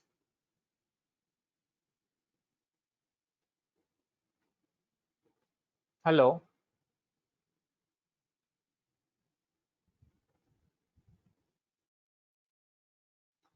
Hello? So, Gopal, you're there in the meeting? Okay, okay, okay. But nobody is responding whether the candidates are there or no, because 1.5 hours completed. I want to make a small break of say 10 minutes. So, uh, the attendee I'm going there, but only there are some 3 persons are there. Mm, mm, mm. Okay, okay, okay, okay, sir. Okay. Hello, Mr. Srinivasulu, you have made a hand raise. Any questions you have to ask, Mr. Srinivasulu?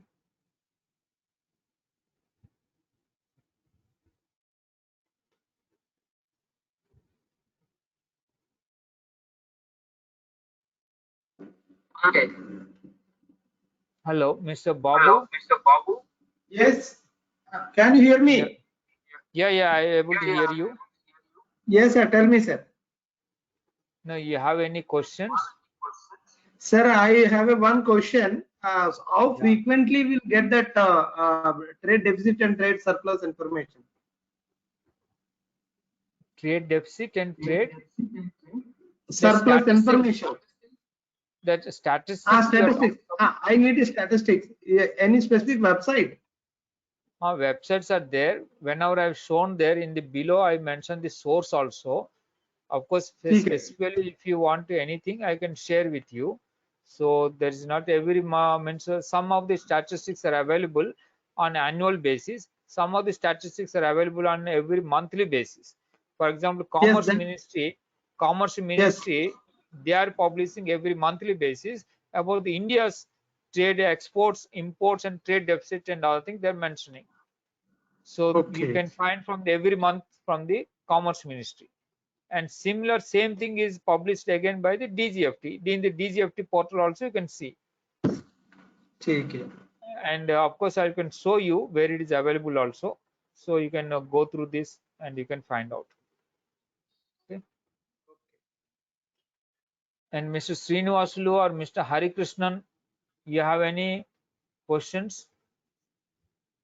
Mr. Hari Krishnan?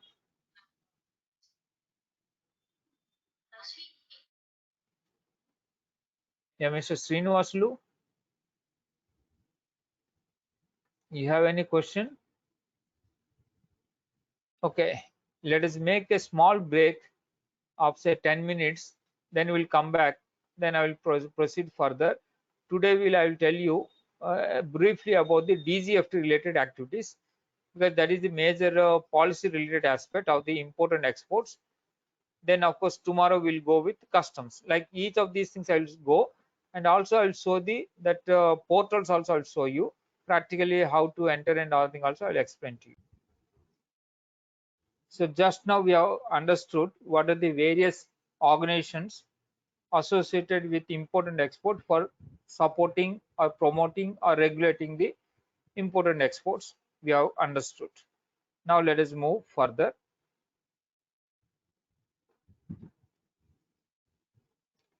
What means what to export? That is what the very important aspect. What product we are to export? That is what we are talking about. Of course, always cost is the most important factor, and availability of the materials or the components or that spares or some materials, goods, that availability has to be understood, and whether that availability as per the quality requirements, standards, or the packing requirements, other requirements of the certifications, whether accordingly we can source it, we can make this product available with means consistently availability of the quality products. So that is where we have to show, means whether we are convergent with that product category or not. Simply saying that any product we can export is only a dream. We can't do it, because everywhere the exporter must have the product knowledge, the depth of the knowledge into that business. Okay, and one side the sourcing of the finished goods or sourcing of the raw materials, and related various other aspects I told you about the packing, labeling, certifications. Many products may be required certain additional certifications, quality related certifications. Whether all these things we are convergent with or not, that is very essential. Then only you have to select that product. You have to have a passion about that product and knowledge. Then are you able to source the products at competitive prices consistently? About the quality, again, quality also you can't compromise, quality as well as competitive prices. Then are you able to source consistently for the longer time, not like one time or small quantity you can able to do it, but whether can you do on the large scale, because when the exports are required, they may require for full container load. For example, a 20 tons are required. Can you able to arrange the 20 tons of fruits? You may be arranging some 1 quintal or 2 quintal, 10 quintals.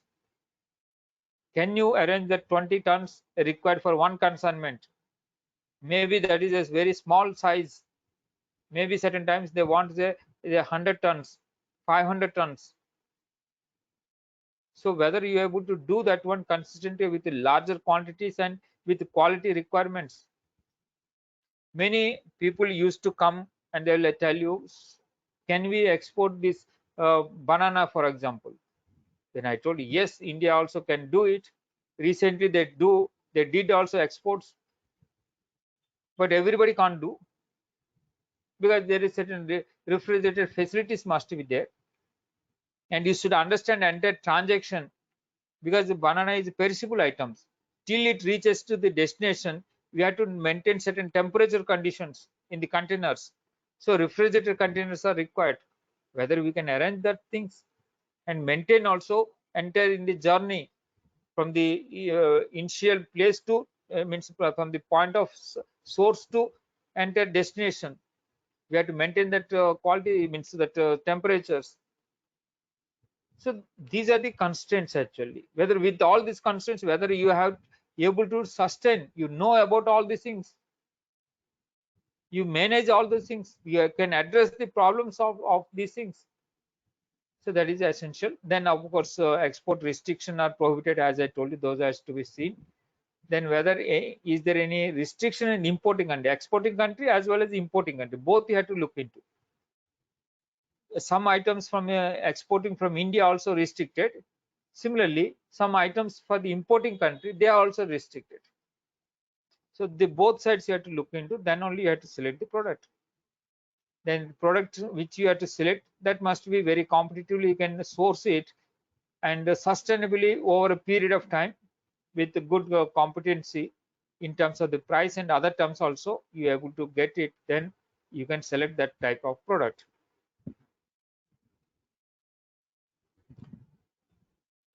Now sourcing, for example, sourcing is around the price, quality, delivery, relationships also you have to maintain. Packing and labeling also, as I told you, very important aspects whenever you're selecting any product, because the packing, again, because different products have requirements of different type of packing materials, and use of the packing material also is certain restrictions. For example, I told you thermocoals, you can't pack the thermocol materials in thermocol and export to Germany, because there is certain restrictions. They will not allow that thermocols use.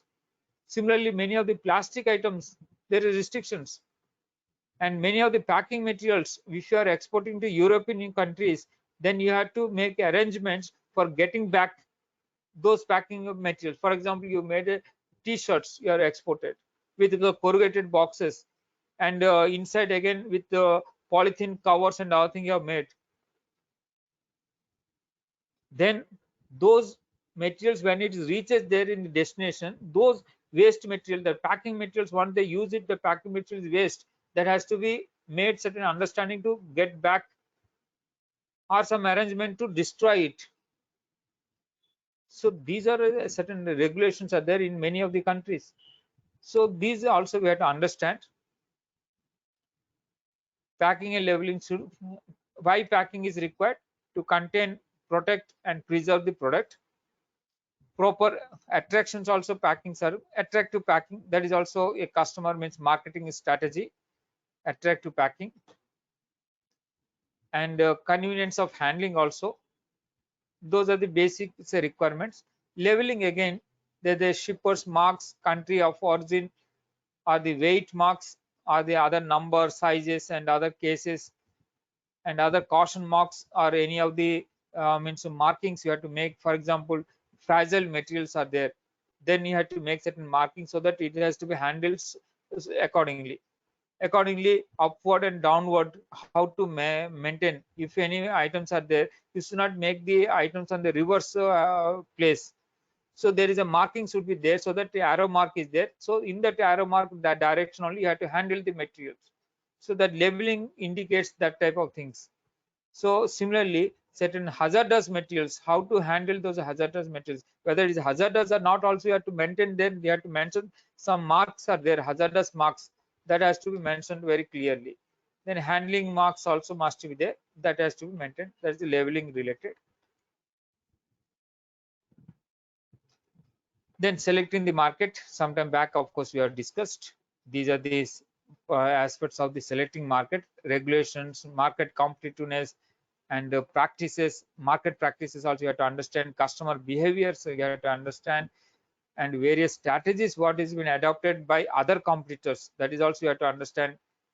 And any free agreements are there, or any trade barriers are there, that you have to understand. Then finding the distributors and agents, which model you have to adopt, that is also very essential.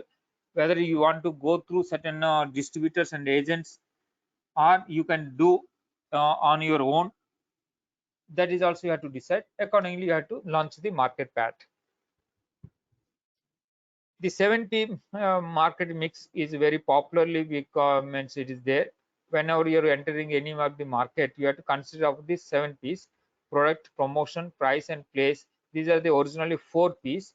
Then additionally people added some more Ps, that is about the people, process and physical evidence also. So accordingly, market mix you have to find out properly. Mix, that means the product, not only product but promotions also has to be made big to enter into the market. Your products are maybe very good, you able to supply, but what promotions methods, otherwise how you can enter into the new market. Then pricing strategy, and again distributes place, which places, the areas, locations and really regions, which where you have to enter geographical locations. Then people, process, as I told you, those are the essential things. Then once you decide where to sell and choose the right market for your product is very essential. Writing, I mean, selecting the right market, then have a plan for the market penetration. Then you have to understand whether you have the capacity, capability and knowledge about the product, market and all the distribution service providers, all these things, whether you have a knowledge. Again the promotion strategies and everything also you have to develop accordingly. choose a right route for the market, as I told you, either distributors through or agents and other thing. Find an opportunities. Of course, various trade fairs are there, or through various events are being conducted, exhibitions are there, or you can send the inquiries through various chamber of commerces or other promotion bodies or other embassies, and other thing also you can promote. You can send to them and get the promotions. So like this, various options are there that has to be added. Then accordingly, market promotion has to start. Understand the regulation requirements also from the both countries. You have to understand. And these are the some of the aspects for the marketing aspects I'm talking about strategy. Of course, identify the products and sell. I told already. Right market to sell. Identify your strategy for selling.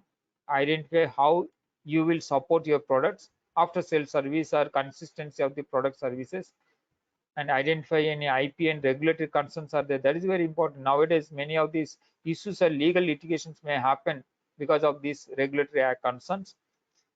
Then decide how to price your products or promote.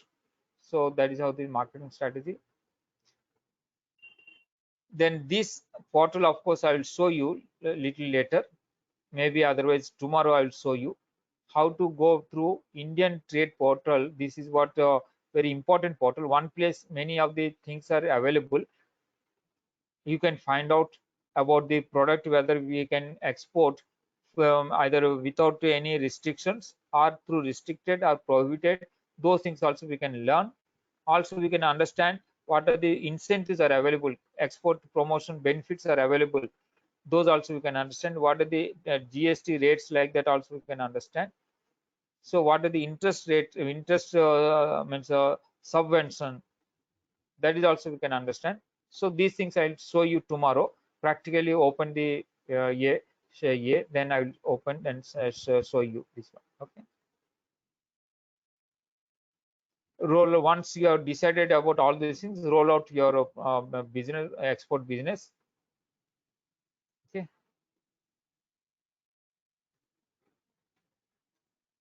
Then how to approach means get the overseas buyers. Of course, another session I will cover this but briefly I will tell you various opportunities are there to approach the market overseas buyers. And through first step, of course, very credentials you have to develop.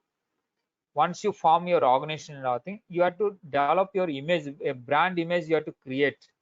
The brand image can be developed once suppose you develop a website, very nicely developed website, because anybody wants to have a business with you. They want to understand whether you are existing or not. First thing, how you can identify the existing nowadays, of course, through websites and portals and other thing, you can understand there is an existing, what are the products and other thing you can exhibit in that your website. These are the products, these are the services we can product, like that you can exhibit. So somebody will know, yes, this company is existing, they are into this business, and these are the activities, these are the promoters, these are the marketing the products, and these are the specifications, like that many things they can understand from your portal. So creation of the portal is one of the essential step for the starting of the business of your overseas business. Then digital and social media marketing, various social media marketings are there, from LinkedIn to Facebook to Instagram, Telegram, and many other aspects are there.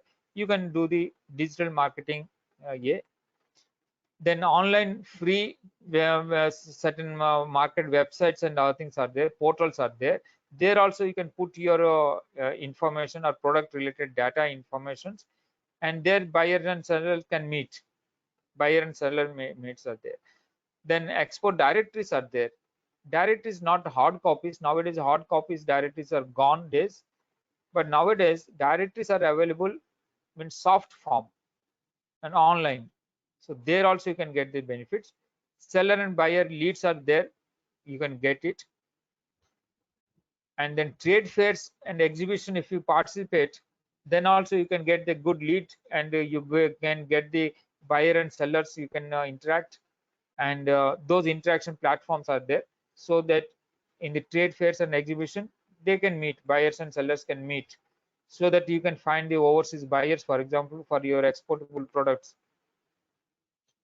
Then contract export promotion contract means the export promotion councils are like your means promotion agencies for your product, particular product wise there are there EPCs and commodity boards accordingly. If you can approach, also there in websites also for the members, for example, they're providing a lot of benefits for the seller and buyer leads, and also your products you can promote through them.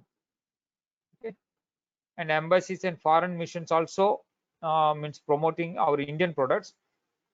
So recently government of India made a stand that every embassy in overseas, our Indian embassies are there, there is a cell for the trade cell. They are looking for the Indian product to promote. So they are now very means fast acting there. You can get most of the information details about that particular country. Okay. And buyers information also you can get there. And the trade international trade promotion organizations, chamber of commerce, through them also you can get the leads. Advertisements, yes, you can do the advertisement, we can buy, we can sell, like that you can tell. And what is your products you want to sell, you can very clearly mention, accordingly you can enter. And business trips, of course you have a contacts and all thing, you can make the business trips and then contact the prospective buyers. Buying and selling agents, through them also you can do the business, or through some agents or representatives, merchant exporters, or through any of the personal meets and contacts or friend circles or relations, that also through that also you can develop the, you can find the overseas buyers. Then digital marketing, some of the details I'm talking. Digital marketing is good market, very cost effective, less cost in fact, very less expensive. Of course this is very overly clouded, therefore you have to selectively promote through that yeah, how to means so that the visitors must be recognize your products, that is a very essential part of it. So the reach must be there, worldwide reach is there is good, but everybody either seeing your product, whatever you're posting in the social media, whether all your contacts are looking into, that is also a question mark. So therefore accordingly you have to promote. And of course it is available 24/7, and certain results also can measure it. There are certain agencies are there, certain, for example in LinkedIn also paid services, if you take, the visibility can improve, means that means your contacts can see your products or services, whatever your postings they can see. Okay.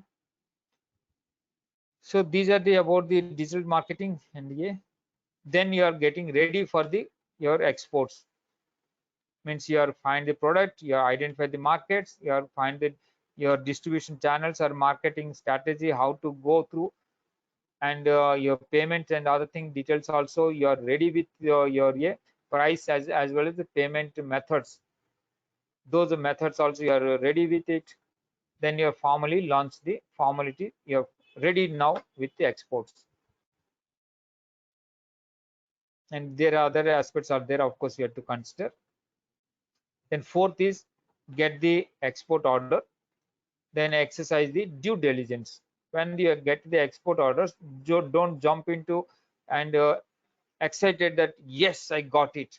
Okay, you got it, but what is the consequential facts also you have to understand, whether the buyer, the prospective buyer, is their credentials are true or not, or there is a fake buyer, then you will be trapped. So you have to understand the credentials and other thing. One lesson I'll tell you about the how to find the due diligence, means how to exercise this due diligence, means how to find the credibility of the your buyers. That is also how to do, I will explain to you, that we can do. Then all other aspects like quality and other standards, certification requirements, and financing arrangements, all these things you have to do, then you can export the orders. And these are the some of the due diligence, some example like I'm saying.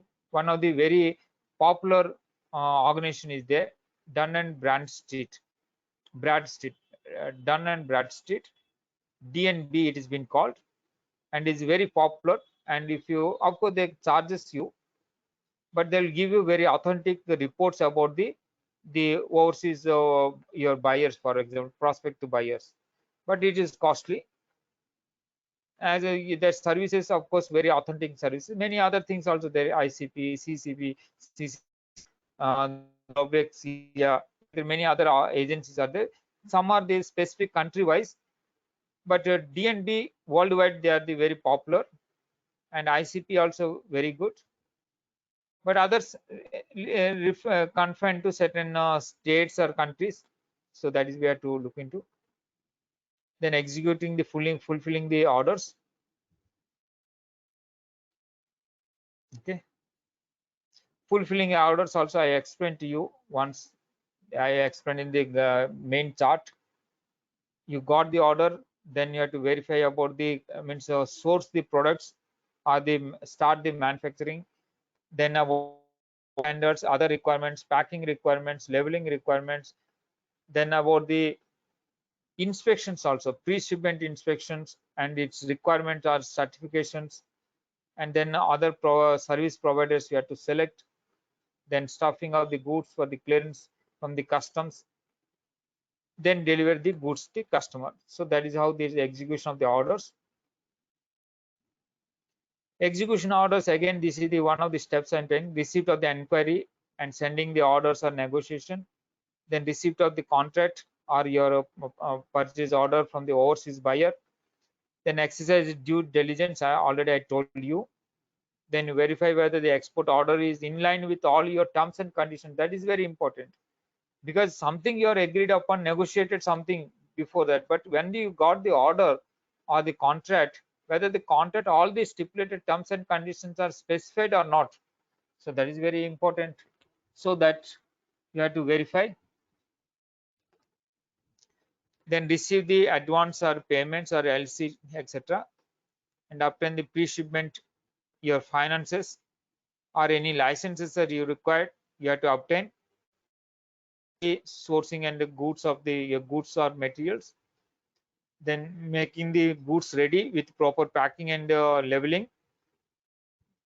Take the services of the CHA forwarders and other service providers, then arrange the pre-shipment inspection if it any is required, then packing and stuffing of the goods at warehouse or your factory, then preparing the necessary documents, including of course insurance arrangements and all things also you have to do. Then goods will reach to the port, then complete all the customs formalities, obtain the necessary documents like shipping bill, then bill of lading, airway bill, and other documents, negotiate those in the bank, and realize your proceedings. So this is how the export inquiry order fulfillment.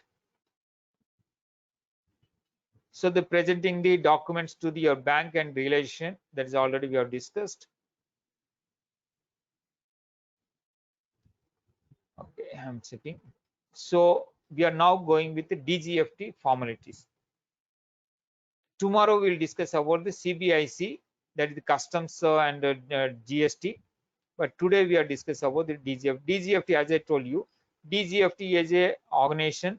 This comes under the department, comes under the Commerce Ministry, means Commerce and Industry Ministry. And this is the functions of the organization is DGFT. As per the Foreign Trade Development and Regulation Act, it was established, and it has headquarters at New Delhi and 35 regional offices are there, around 2,400 employees. The main functions of the DGFT is promotion of the export products from India and also regulating the imports. Okay, so also exports also regulations are there. So export means that foreign trade policy is very important formulation. That is the policy they announces. This policy is 5 years once they announces, but instantly this time that policy has been expired. The 2015-20 policy, 5 years policy, was expired in 2020 March 31st. But later it has been extended for 6 months, and every time they extended, and now also it's continued to extend for more than 2 years. Now the latest extension they made up to September 30th September 2022, means up to this time they extended. The formulation of the this policy procedures about the import and exports, also regulations, facilitations, or the trade any of the arrangements has to be made. Grievances related also there is addressal mechanism is there in DGFT, and they publishes one is the, as I told you, foreign trade policy. Then corresponding to it there is a handbook of procedures. There are two volumes are there. Volume 1 about the procedures they talks about, various appendices and application forms are there. Then volume 2 is about the standard input output norms, SION norms we call it. For example, you want to import under advance authorization, you have to follow through, means for any of the export items, what are the import items are allowed, how much quantity those of import items are allowed, that mentioned in the import, that is standard input and output norms. Okay. Then ITC also they publish, and the ITC means Indian Trade Classes. That is a harmonious classification, harmonious system classification. HSN coding we call it. Later I will explain you also what are the HSN codes and all. Tomorrow or day after I will explain you all these details. Then we will understand. So they publish as ITC HS classifications also. Based on the classifications only, whether the goods are allowed to free of means without any restriction you can export and import, or there is any restriction or any provisions are there, those also decided based on the ITC HS classifications. Okay. The foreign trade policy has 9 chapters.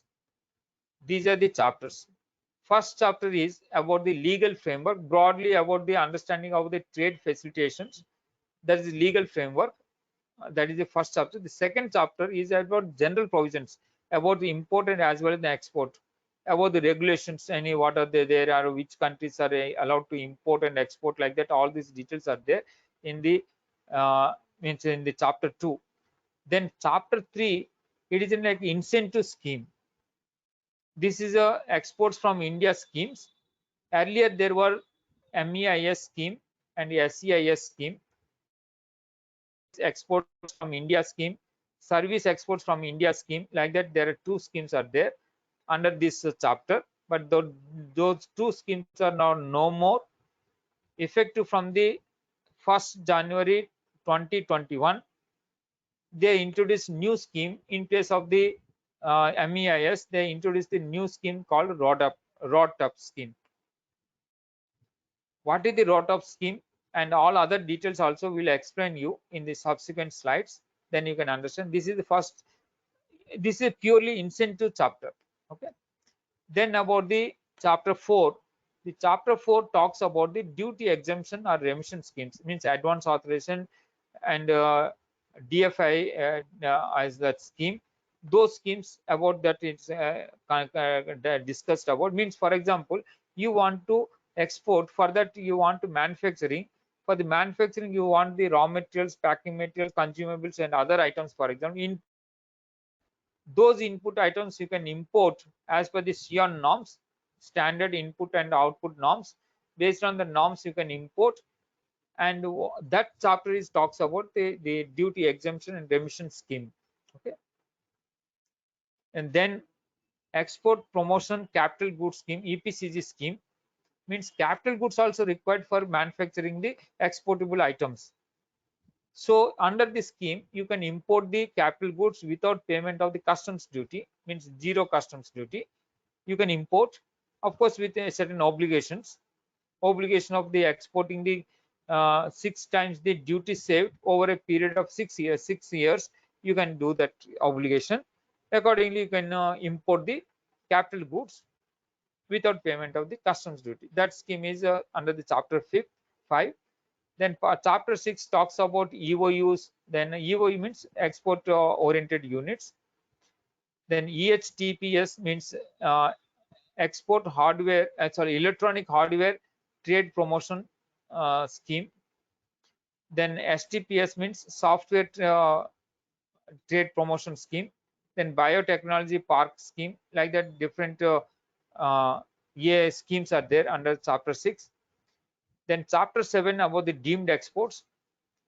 Chapter 7A they introduced sometime back. This is about the again incentive for the transport related. We are getting certain logistics disadvantages. To overcome the logistics disadvantage, this is an incentive. This is called transport and marketing assistance TMA scheme, right? Based on that to certain kind of destinations, they will give you, if you are using that container full load consignment, for example, certain destinations, based on that they will give certain incentive, means to compensate the disadvantage of the logistics. Then quality related or any trade disputes also there is a mechanism in your DGFT to address it. Suppose you are exported some item, means customer tells about the quality defects, but maybe it is true or may not true. Such disputes anything are there, that redressal mechanism also there in the DGFT. Okay.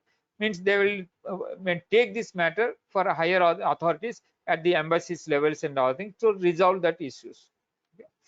Then ninth chapter is about the definitions. Okay. This is how the foreign trade policy has a 9 chapters. Then first one, as I told you, when you're starting any import and export business, there should be an IEC code. IEC code means import and exporter code. This is nothing but again PAN number only, but you have to submit the application to the DGFT and get the registration. And once you are registered, again, be remember that this is again, as I told you, that basic requirement, you must have a PAN number, and based on the PAN number only, they will allocate again IEC. IEC again a PAN number only. IEC is nothing but PAN number only, but you have to register with DGFT separately, so that you will become a registered importer and exporter. Without IEC number, of course, you can't do it. So that is a mandatory requirement. But there is certain relaxations are given. And service exports is one of the relaxation. You can have the service exports, for example, service exports, you can have a IEC number or need not be also. But when you want any of the benefits against your service exports, then of course IEC is a mandatory requirement. Otherwise, it's not a mandatory. Then whether the IEC needs to update, yes, every year, means every financial year wise, you have to update this one. You have to make the online updation, of course, in online only you have to do it. Otherwise, they will deactivate your IEC. So this is how this foreign trade policy chapter, in the second chapter, para 2.05, it covers about the import and export code, right? As I told you, every yearly it has to be updated electronically. IEC is updated electronically every year during April to June period. Okay. Otherwise, they will deactivate your IEC. This was the notification for that year. This notification you can refer. Then EPC. EPC means Export Promotion Councils. Export Promotion Council, like agents, already we have discussed this one at the time of A. What is the purpose of it? We have discussed. They are like promoting particular product wise. Their export promotion councils are there product wise. So particular engineering products, for example, engineering export promotion council, leather export promotion council, electronic export promotion council. Like that, different items, there are different export promotion councils are there. Commodity boards also comes under similar, like commodity boards means high potential commodities. They're classified as, for example, tea board or coffee board, or the EPIDA for the agriculture items. So like that, they mentioned this different export promotion councils and commodity boards, and those details are available in appendix 2T of handbook of procedure. As I told you, the DGFT is publishing foreign trade policy, along with it handbook of procedures. Handbook of procedure means it is about the procedures, how to make the applications, how to get the licenses, what are the documents are required, whom to apply, when to apply, what are the time bounds, time requirements or any of the means other certifications and etc. what is required, all these formats and other things also available in this handbook of procedures. Then export promotion councils, there are 28 plus 1 export promotion council. One means that the FIVO is also an export promotion council.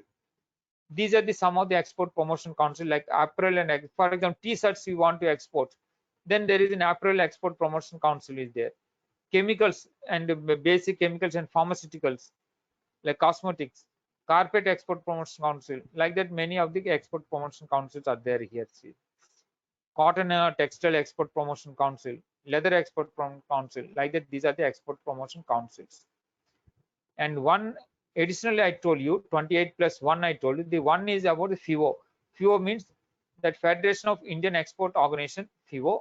This is also a apex body. As I told you, these EPCs are product specific, like apparel is a product specific, like electronics product specific. Then about the gems and jewelry product specific. These are product specific organizations, export promotion councils. But FIVO is a common body, apex body for all type of products. All products you can one registration you can do it with FIVO. That is for all any type of products. Okay. Then they will give the RCMC, means registration cum membership certificate, that is valid for any type of products. Any of the incentives also you want to get it, you can get it. Generally the merchant exporters who are not confined to any particular product, they can register with FIVO. Multiple products they can export, then also they can get incentives.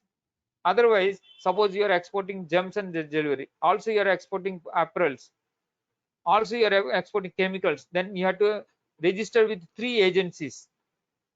But instead of doing so, you can register with one agency, that is FIVO, that is suffixed for all type of commodities or what type of items. Okay. Then these are the 7 commodity boards, as I told you, rubber board. Then EPIDA is one of the very popular for the agriculture items, Agriculture and Processed Food Products and Export Promotion Authority, EPIDA. And marine products, there is MEPIDA. Then rubber board, coffee board, coir board, tea board, like that, tobacco board, like that. You see, these are all boards. These also like very similar to export promotion councils only, right? Because these are supplementary with specific product, large product export groups, they have made it. Then MSME also means in the Ministry of MSME, they have the commissionerates. At each of the commissioner means each of the directorates, means MSME DI we call it. There they started the export promotion cells.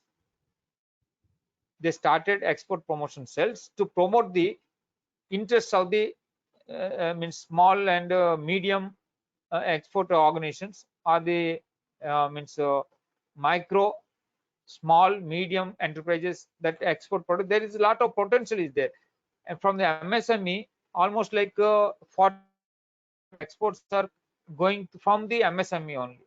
So to promote the further the products from the MSME, then government is provided some provisions for the establishment of the export promotion councils.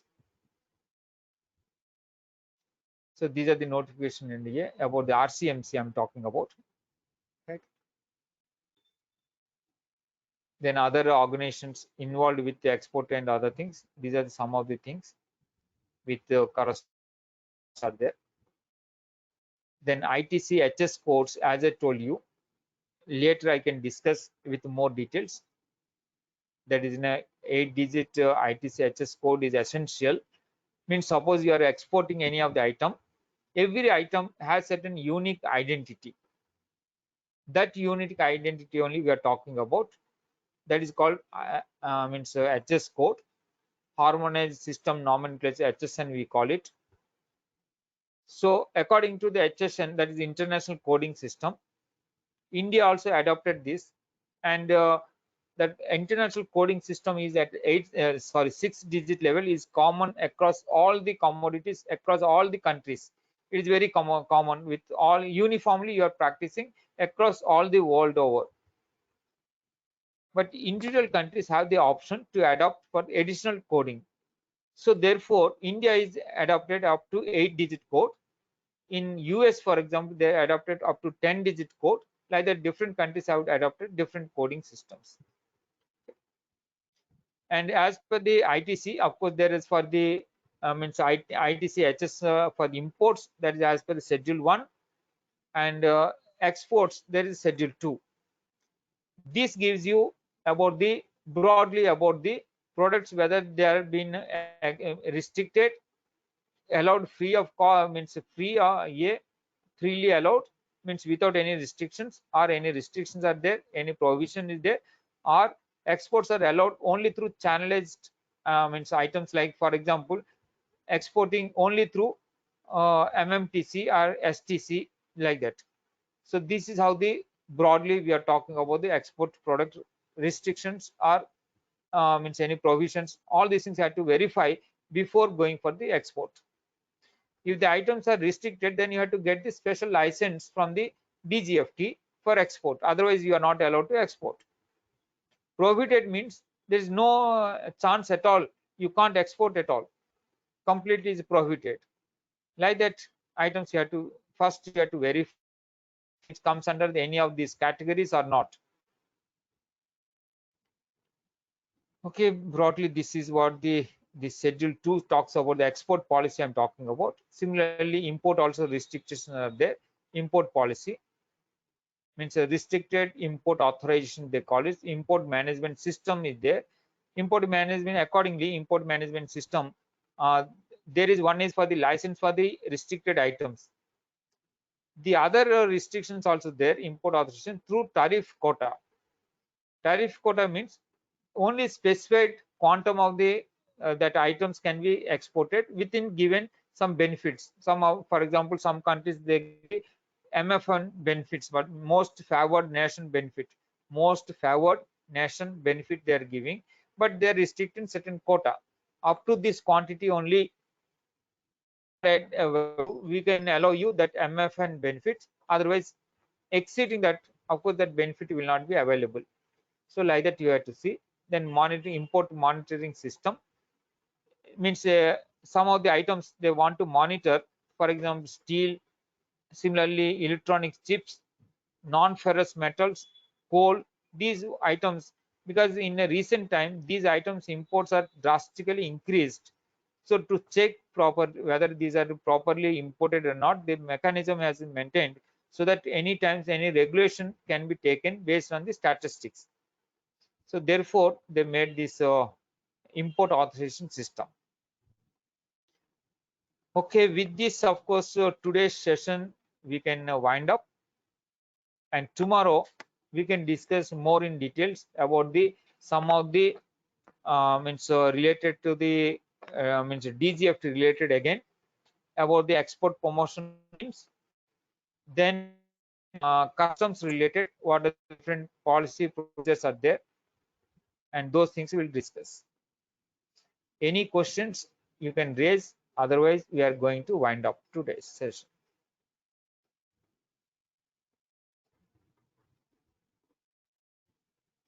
Yes, sir.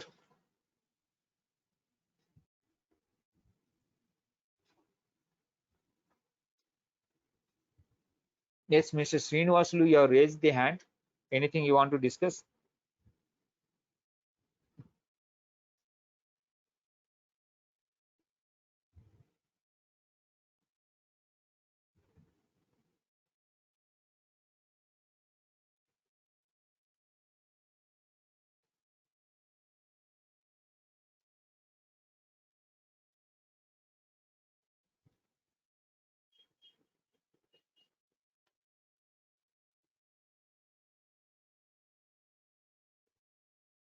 Yes, Mr. Hari Krishnan, Krishnan,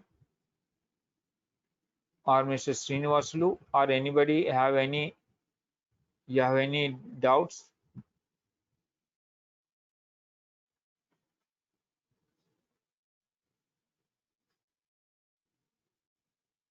If you don't have any doubts and all thing, we are going to wind up.